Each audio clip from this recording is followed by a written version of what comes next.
All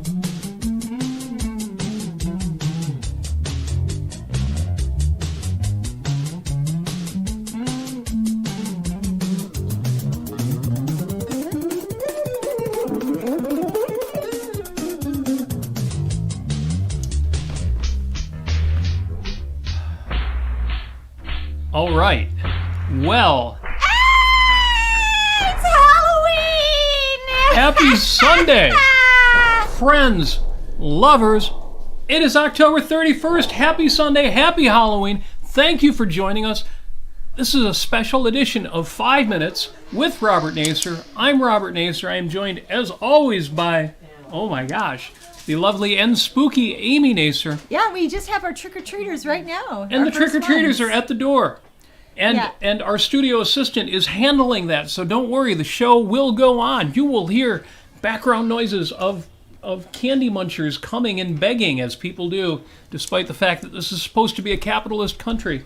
No, actually, it's only under capitalism that you can have that kind of, I was going to say austerity, that's the wrong word, prosperity. And we're loving it. Thank you so much for joining us. If you're in the chat, say hi, let us know that you're here. We want to know two things. What are you giving away for Halloween if you're giving away candy this year? If not, let us know what your favorite Halloween candy is. And second of all, are you dressed up? Or did you go to any events where you dressed up? What was your Halloween costume this year? Pumpkin Queen or something. Yes. Spider Pumpkin Queen. Well, neither one of us are wearing our primary Halloween costume from this year.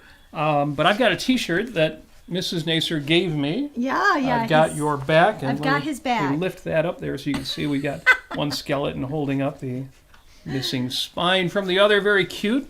At least I think so. Amy, of course, is gorgeous. But if you go on our Facebook walls, Facebook.com/Robert Nasir, Facebook.com/Amy Nasir, you will see pictures of Amy in the most adorable costume. An Edison talking doll. Yes, I'm an Edison talking doll. And I was a complete politically incorrect stereotype. So you can look that one up as well. Today is Sunday, October 31st, Halloween Day, the 304th day of the year, with just 61 days left in 2021. 61 days left to make this your best year yet. 54 days until Christmas, and how many days until Halloween? It's today! It's today! 0! We hope you're loving it as much as we are. And Jim in the chat says, what happened with your music? You know, that was sitting in my folder when I went to dig out the theme, and I used that last year. I'll use it again this year, so it's a rerun. And I don't know what happened to it, but it was something evil to be sure. It is October 31st, and on this date, well, first of all, we wish a happy birthday to Jan Vermeer, or as in America we say Jan Vermeer, the amazing painter. And we celebrate Jan Vermeer, or Johannes Vermeer's birthday. Painter, of course, of the famous Girl with a Pearl Earring, but also the Astronomer. And links to those are in the show notes. If you're not familiar with Jan Vermeer's painting, you will want to see that. We also, on this day, it's the day that Harry Houdini died. And that has special meaning to us for 10 different reasons. Harry Houdini was amazing. He was incredibly buff. He was incredibly strong, besides being one of the world's greatest magicians in history. And we'll explain why that matters. Number two, why does that matter to us? Because, as you know, we broadcast live from this studio in Motown in Detroit, or near Detroit, and Harry Houdini, his last performance, scheduled in Detroit. Number three, as you know, we've been watching the Murdoch mysteries lately, and of course, anything that happened around the turn of the century becomes part of one of those shows. These really are fun. We've been sticking with it, and they're great fun. If you haven't tried them out yet, check them out. And number four, you know, the story of how he died on this date. There was an old film, a good friend of ours reminded us of this one, that showed that he died when he was weakened by a punch to the gut and then did his famous tank routine. My understanding is that's not accurate. It was simply the punch in the gut. Either way, what is historically accurate is he was sucker punched. He was giving one of the lectures he often gave before his shows, and talking to some students, some college students, And, he's getting ready to say, I'm going to tighten up my stomach. You can punch me as hard as, and he could. And, boxers and people, I'll tighten up my stomach. You can punch me as hard as you want. Mm-hmm. And this guy punches him in the gut before he's ready, while he's still talking. It's rude. Ruptures his appendix. So anyway, Harry Houdini did pass away in our city of Detroit, October 31st. Harry Houdini, born Erik Weisz in Budapest, Austria-Hungary. Also, happy birthday to Adam Keefe Horovitz, or those of us who are around in the 80s know as Ad Rock, from the band Beastie Boys. Mm-hmm. I'm not a big Beastie Boys fan, but one of my all-time favorite albums is their breakout album, Licensed to Ill. We were talking about that. I've got some favorite albums where I only like one album by the band, but it's so good that you've just got to love it, or even one single by the band. In that regard, we can also wish on this date a happy birthday to Johnny Marr, born October 31st, 1963, makes him almost exactly my age, and 58 years old. And one more here. Oh, it's also National Knock Knock Joke Day. I looked for holidays today. Well, of course, Halloween. Everything says Halloween. What other national holiday? Apparently it's Knock Knock Joke Day. So if you have a favorite knock knock joke, or just any knock knock joke, I was hard pressed to find any really good ones. Share it in the chat. We want to read that. October 31st. Now we move on quickly. This is going to be a short show, a short episode. We're going to try to have fun, so totally worth it for you to join us. But we're going to be quick. What are we listening to this week? Well, Yaron Brook just did a Yaron's Rules for Life, Living by Principles. Link to it is in the show notes. Well worth listening to. Amy was in a haunted house when he was doing this episode. Yeah, I guess so. And she went with friends of hers, because I'm not really a haunted house guy. So I'm sitting at home, and Yaron puts on this show. I had fun. I went in the chat. I even did his usual assistant Alejandro's job. I totaled up the chat, kept track of the money, had a good time. Good talk, worth listening to, but also brought me back to Leonard Peikoff's talk, Why Should One Act on Principle, which, Yaron acknowledged his discussion was based on. And also the lecture Moral Principles, What is a Principle? Both by Leonard Peikoff, both linked to in the show notes. The other thing in the category, what are we listening to this week, is not something I'm listening to, but something you will be listening to. Oh, what's this? What I'm reading this week in Jean Maroney's newsletter that she sends out every week that you should be on, and you will know why. She did a mailing. I don't have it in front of me now. What did I do here? Oh, here we go. Yes. Yep. She gave out a mailing, and this is worth reading. If you're on the list, make sure you read this one. The importance of a value orientation toward past actions. She talks a lot about the value orientation to future actions, current actions, projects you're on right now. Be motivated by values instead of pressure and fear and frustration and all those negative things that push you. No, you want your values to pull you in. Jean Maroney Binswanger, we've recommended her mailing list before, but, oh my gosh, it gets good here. Because we are going to interview Jean Maroney Binswanger. Yes, she's going to be with us on our Life on Earth show. So Thursday. Life on Earth with Robert and Amy Nasir will feature an interview with Jean Maroney on November 4th, this Thursday, 5 o'clock. We will be publicizing it up the wazoo, exactly where you want to publicize things, so you will see this online. You'll have that opportunity to join us on Thursday, but that wraps up what we're listening to this week, so I'm going to move right on. The topic for this show on this exciting Halloween 2, the sequel, because we did Halloween before, which is why that show theme got reused, recycled, spun around again. I'm sure the recycle community will be grateful to us for that. Topic for the day is balance and integration. This will take me about 45 seconds to present, and then we'll get back to the fun. No, I'm just kidding. Okay. Trust and go. Actually, it took 2.5 minutes the last time I tried it. You've heard me talk about this before. I wanted to cover it again because it relates to that Yaron Brook discussion on principles. It relates to the conversation we're going to have with Jean, and it's just good stuff. Listen to this one. Way back when I was younger, when I was a youngin', and I first started listening to motivational speeches and the current stuff, the real hokey stuff, Robert Ian and Tony Robbins and And they would say things like, and you'll recognize this if you were around in the 80s, 90s. You want to replace in your own vocabulary disempowering words with empowering words. This became part of corporate speak too. So anytime you would come across a problem, something that was called a problem, we've got a problem to deal with, people would want to, or would tell you rather, to replace that. Don't ever say the word problem. Use the word challenge. Mm-hmm. Or I've heard some people say, use the word opportunity. And you do that, and you get in the habit. And so a problem will come along, and you think, oh, we've got a new challenge. And the word challenge kind of is forward-focused. It's kind of exciting. You're like, oh, a challenge. Okay, yeah, let me take on this challenge. Let me beat this challenge. But as I've said before, one of the problems with anything that any of this positive psychology or neuro-linguistic programming, any of this stuff is, there's a reason why problems carry the weight that they carry. If you got a problem, you're like, oh, this is a negative value. It's something I got to do something about. It's not necessarily going to give me anything good. It's just something I got to deal with.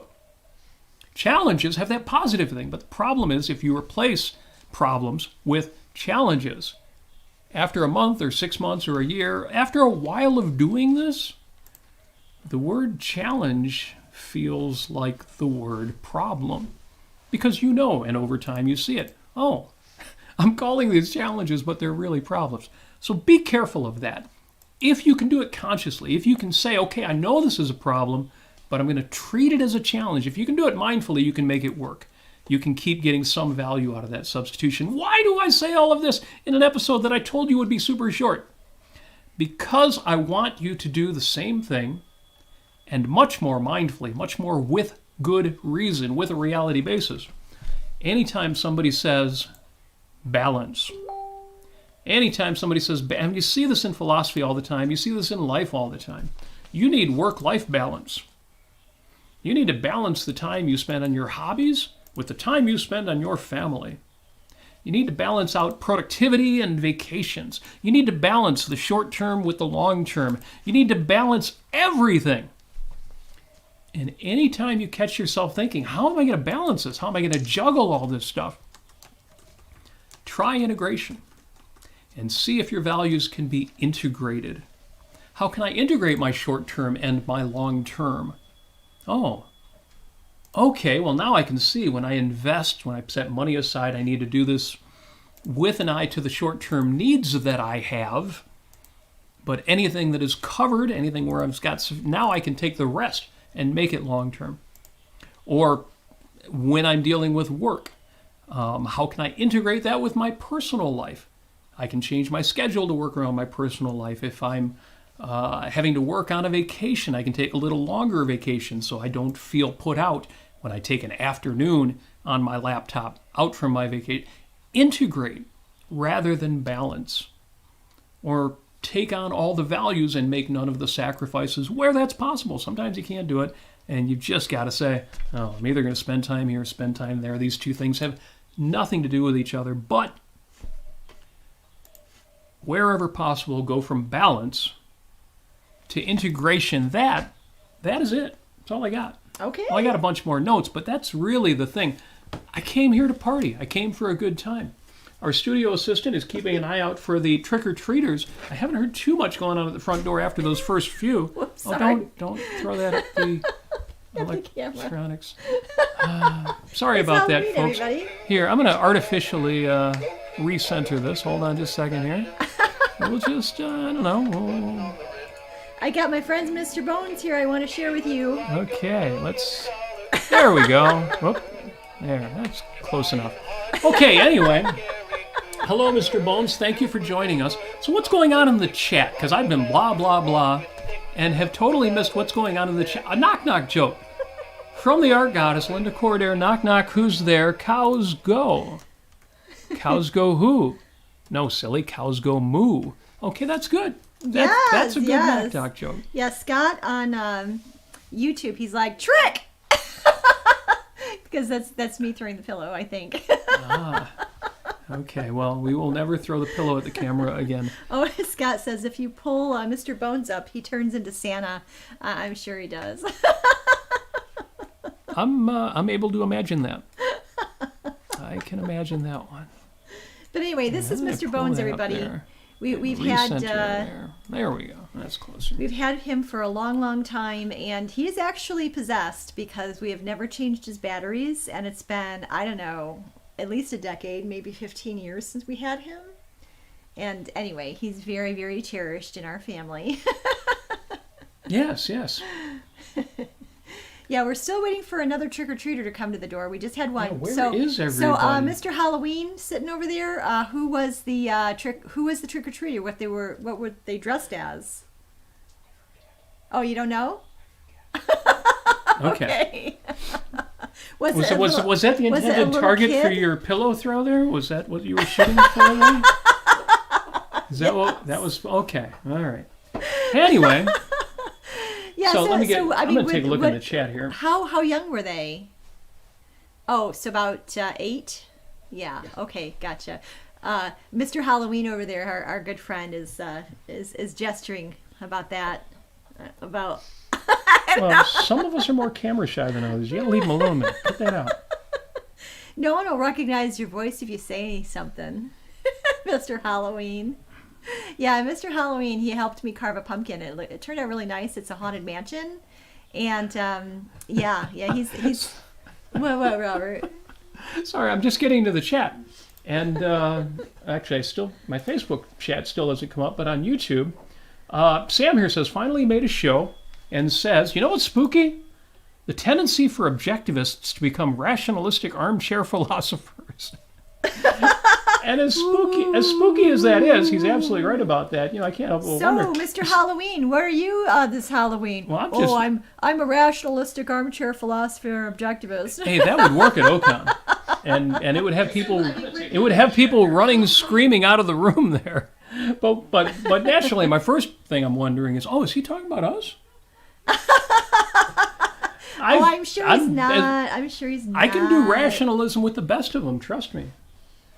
Especially, if I really try. Oh, we've got more trick-or-treaters coming. Good. Oh. Don't mind the noise, people. There's going to be sounds and noises and doorbells. Get them, Mr. Halloween. Make sure, get some from the top there. Not just all the Ghirardelli. No. Don't give him the Ghirardelli. It's too fancy. What are you... You can't tell Mr. Halloween what to do. Mr. Halloween's going to do what Mr. Halloween wants to do. Thank you. Oh, and Steve is on board today, too. How cool. And happy Hallow to you as well. Outstanding. And Patia, the whole gang is here. Halloween. This is great. Happy Halloween, you people. You scary mothers. No, that's great. Love it. Thank you, Mr. Halloween, for that. It's just that little kids, they probably don't want to eat Ghirardelli. I mean... What do you... See, I don't know. They're Amy, probably more for like Reese's and things. Well, you may be right. I think I'm right. I trust your opinion on this. But you're welcome to mix and match. I don't know. Tell us in the chat. 2 and 2 kind of thing. Do you think the older kids should we save the Ghirardelli chocolates for the older kids and give the younger ones like the 40-year-olds, the Hershey's and Junior Mints and stuff? Oh, now you're just being silly. Okay, I was trying to be this little bit serious about this, but now I see you're just starting trouble. Jim's response to the challenge thing is great. Although I don't usually use 4-letter words on the show to keep our G rating, he's absolutely right. I'll tone it down and say, oh crap, another challenge. Exactly. You start treating challenges yes. Yeah, so Jim is asking, where is Mr. Piano Man? Well, he is he is in our studio today, and he is right behind the camera. And he's actually wearing my Halloween costume. Yeah, he's wearing. He's wearing. We'll post a photograph online afterwards on Twitter and Facebook. Yeah. We'll do that for you. Although and tag you. Jim shared the photo of Piano Man even before we did, and has been trying to figure out all of our evil intent behind that. So because we do the secret is out. Skeletons in our closet, so I'm sure they have everything to do with rationalism. Girls, all I really want is girls. Scott is so right. Yeah. Right. Again, I'm not the biggest Beastie Boys fan, but that first album was just perfect. It was so good. And bad. I mean, it was, really over the top and terrible, too. And was Crafty from that? Oh, yeah. She's crafty. She gets around. In the craft Great stores, album. like Joann's and Michael's and, Mm-hmm. Walmart's coming out with a whole line of crafts as well, so... I think it's a different kind of crafty. Probably. So let me go through my notes real quick, make sure I haven't missed anything else. And again, I'm keeping one eye on the chat. Merry Christmas, you old beautiful savings and loan. I'm not recognizing that one. I don't know, It seems like Scott. a reference Tell us I more should about this. know. Let's see, it really seems like I should know that one, and I can Wait, kind of hear the it Beastie whooshing over. Boys opened for Madonna in 1985? Yeah. Oh my gosh. Oh yeah, because License to Ill came out in '86. Wow. It seems so weird to me that would be an early '80s thing. Ah. To me, there's such a part of the '80s, and anything that happened in the late '80s doesn't count. But no, that was the case. So Harry Houdini, Ad Rock is 55 years old. Johnny Marr is 57. Balance integration and Halloween. Yeah, did you see Ian's comment here on YouTube? It's the 50th anniversary of the Kinks album Muswell Hillbillies. Well, that takes me back. Yeah, very cool. Okay, well, I found my earlier notes. But it looks like I said everything pretty much word for word here. Yeah, what did you say here? Let me see. Yes. What did All I right, write? what did you say? Okay, you're talking about life's challenges seem to call for balance. Okay, so integration. Okay, like integration of your values and such, and I'm sure time management is probably thrown in there into the mix, into the steaming witch's cauldron of integration and happy living. Money spent on necessities versus integrate. Money? Yeah. I wrote that? Wait, money spent on necessities versus luxuries versus investments. Money spent on necessities versus luxuries versus investments. Same story. Integrate. Yes. Like what your wants and your needs. What should you have? That's interesting because I've quoted before Robert Heinlein, who said, "Another secret of a successful marriage, budget the luxuries first." Aha. But that's always been a bit of a cheeky comment. So yes, money spent on necessities versus luxuries versus investments. Same story. Integrate. Oh, here's what I left out. Roll the film forward. Imagine the best possible outcome. Then roll the film back to the present and arrange things to make that happen. That is the other thing I meant to say. Yes, do this. Try this trick. This one trick your doctor doesn't want you to know about.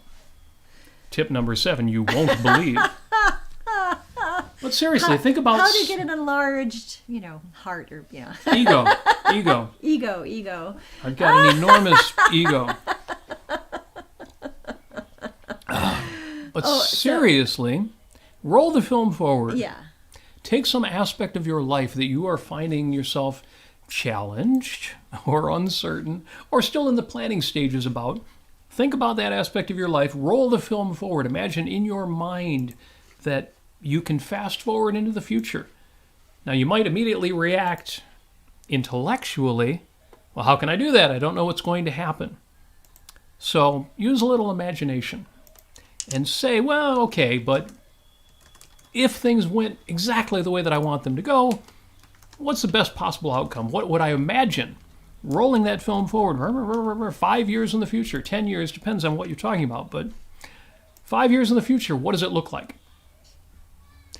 Now, roll the film backward to the present, and right now, arrange things to make that progression happen. It's a handy trick. I've used it before. I recommend you use it again. It goes along with balance and integration. So back to the chat. Yeah.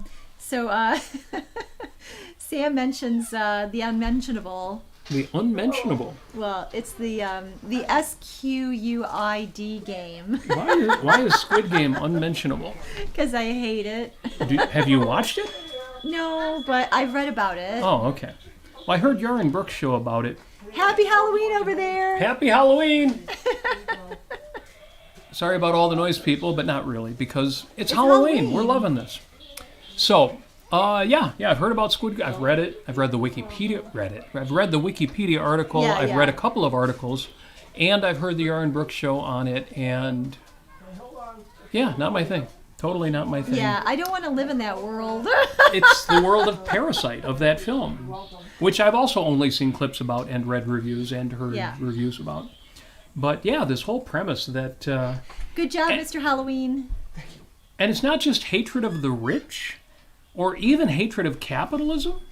It's hatred of values in general. Right. It's just a cynical view of life. Terrible. And why? Who wants that? Bleh. It's like Hunger Games reset in modern times. Well, even Hunger Games, though, had, you had moral fire, and you had, it wasn't, a bunch of, isn't it my understanding that the people who got into the Squid Games were not just randomly drawn out of a lottery like in Hunger Games. They actually decided to go in and risk their lives for money. Well, they decided to go in. They didn't know they were risking their lives. Oh, ugh. And once they got there, they had the option to leave, but only if everybody agreed to leave.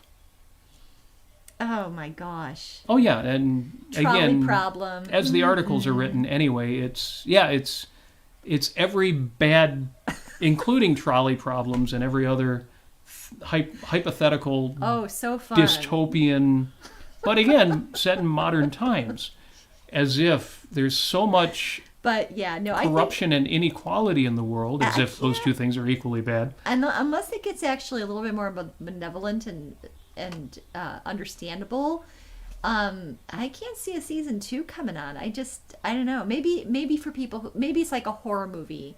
I can understand that people like horror movies. I don't understand that because I don't watch them myself, really.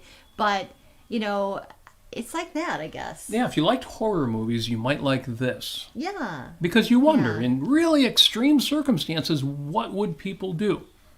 And that could be fun to see. What would the best of people do? What would really sharp people do? What would the skinny blonde who runs around the cabin and ends up dying first do? Horror movies, Aw, Jim is watching the Squid Game. He has 2 more episodes to go. Pretty damn malevolent, but I'll deliver my final verdict after I've finished it. Yeah. Not something I'm interested in. Again, it's got all sorts of content about it.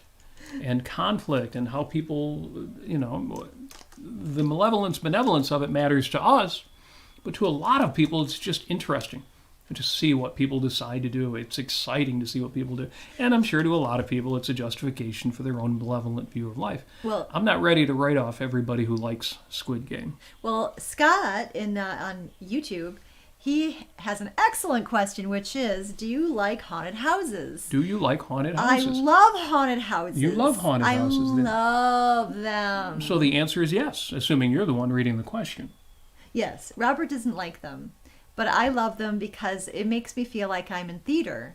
Like I'm just, I'm there playing a role, and, I've got actors all around me, and, and it's really, really fun. I mean, I should say this. Yes. There are 2 haunted houses in the Michigan area, Metro Detroit area. One is called Erebus, and it's been around for I don't know how long, but it's a very, very, very creative, very, very fun. It's very dynamic. There's different sets and scenarios and things like that. It's sort of like based on a story, so it has some kind of consistency to it. It's great. It's just truly wonderful. I mean, I love it. And then there's this one that came out. Is actually created from, I think, from the bowels of bureaucracy. It's called Eloise Asylum, and it's actually run, I think it's run by the state. It used to be government offices a long time ago. And before that, it was an asylum. Yeah, it was an actual sanitarium/asylum kind of thing where they treated, the mentally ill and such, and it probably, indigent folks and things. And, well, what they did was they turned it into like this gory asylum. And it was all gore. And the thing is that there was like jump scares and gore. And it was okay. They did startle me a couple times. I should say kudos to the actors who did what they did, because they were really quite good.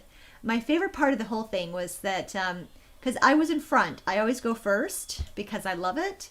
And so I go into this room and you see this, he was supposed to be like half of a guy, right? He was a real guy, but he was like sitting like inside of a mattress, you could say. So he's like, I'm half a man. I'm half the man I used to be, or however, And and he's all gory and everything like that.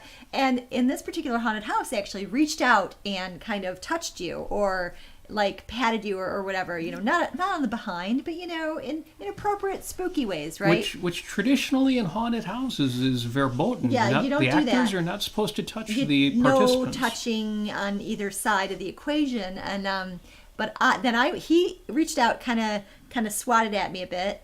And so I went down, kind of like squatted down, and I'm like, hey, good job there.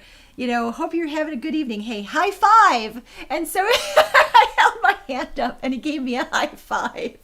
So that was like the first in a haunted house. So that was really kind of cool.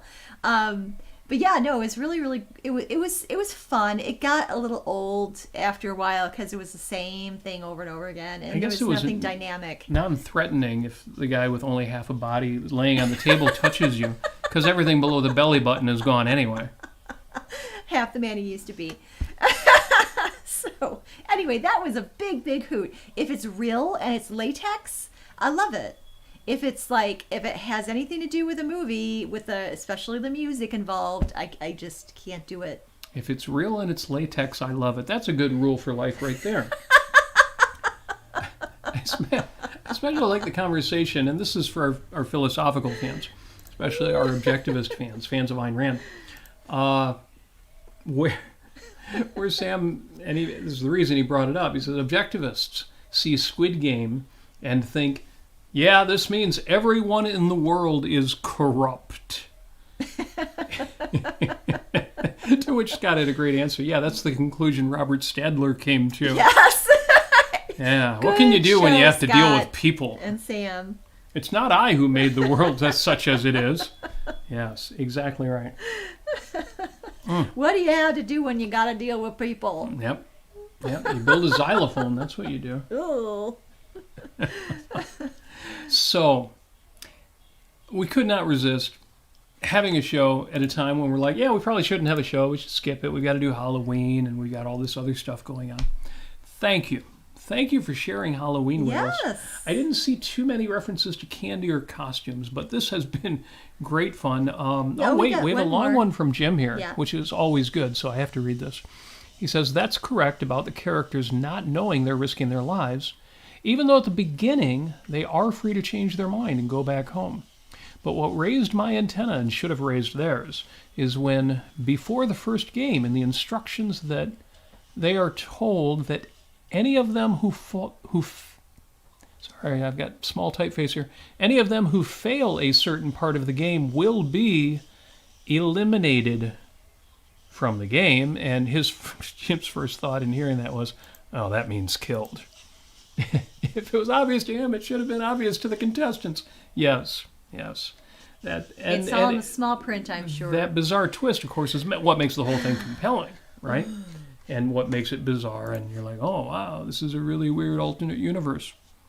Well, I gotta say, this is we've had a few trick-or-treaters so far. The night is young. It's only 6:34 p.m. Eastern time here. And hopefully we'll get some more trick-or-treaters, because what that means is that kids, and maybe their parents are actually coming up to strangers' homes. They don't even know us, and they're asking for candy, and it's just so adorable and so benevolent, and so it's just the epitome of living in a division of labor society where people are creating and coming up with new values and supporting all of it through money. And so yay capitalism and happy Halloween. Darn right. So if y'all are in the East Coast, and you're at 6:30 as well, and for those of you west from here who've still got Halloween coming up, we hope you're giving out candy. If you are, we hope you get a lot of trick-or-treaters. We hope they're charming as all get out, whatever that expression means, and that you have a happy Halloween. Even if you're not participating in the Halloween, we hope hanging out with us has been fun for you. Again, we're not going to go that long tonight. just want to say thank you for being here. This was certainly fun for me. The comments have been great. Can Mr. Bones sing again? You can have Mr. Bones sing again, but I will talk over him. Do it. Bring it. Oh, come on. Come on, Bones. There you go. So, if you're blue and you don't know where to go to, why don't you go listen to 5 Minutes with Robert Nasir on YouTube at youtube.com/Robert Nasir, which will not be as musical. You know, this might be the one case in which we play music on the show and we don't get a copyright. Well, I don't know. Maybe you do get a copyright strike.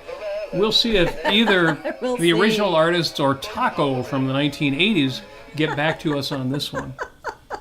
Obviously, it's sung by Mr. Bones. Mr. Bones, of course. What else would his name be?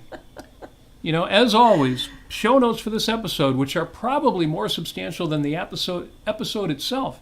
Show notes for the episode will be posted within 5 to 10 minutes after the end of the show.